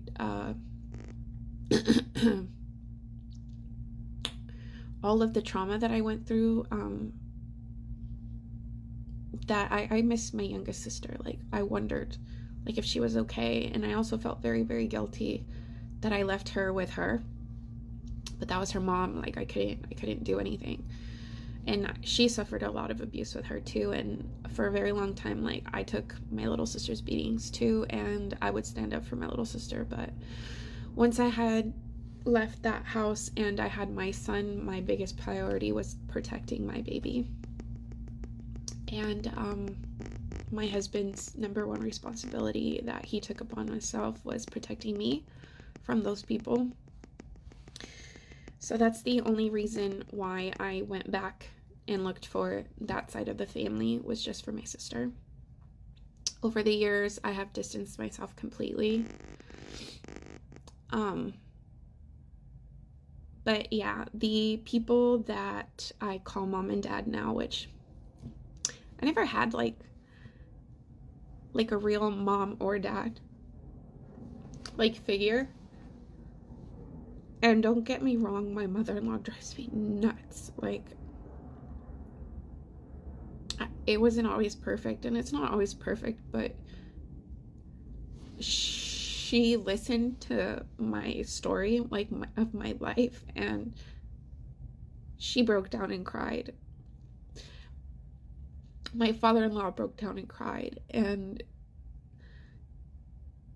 they, in a way, at 18, I'm 33 now, but at 18, like, they showed me what true family was, true love. For the adults that failed me, they made up for it. There are some people along the way that I've met in my life that I love and appreciate, and they were complete strangers. They weren't family. They were not part of the people that I grew up with that would consider family. They were just complete strangers that loved and cared for me as best as they could. And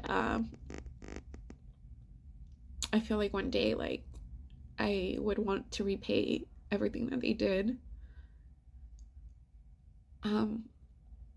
But yeah, I've been with my husband almost 15 years now, so I've been with his family for 15 years. I call my mom and dad, or my in-laws mom and dad. The love that they give my kids is the love I wish that I had as a kid. The life that my kids have, it was the life I wish I had as a kid. I wake up every day, like, making sure that my children never feel the way I felt as a kid. I have not been perfect. I've tried to go through my trauma. I did fuck up my son, who is my 13-year-old. He grew up with me and my traumas and my trauma, and he turned out to be a badass kid. Like, I love my son. He is my everything. My girls, they're my everything. But I felt like Anthony dealt with a lot of things that I should have healed before I had him, but it is what it is. My baby knows, like, I would do anything for him. Okay. So I will be ending it here, my childhood drama. And going forward, I'm going to be sharing what happened in 2017 when my biological mom reached out to me via Facebook. That's how she found me.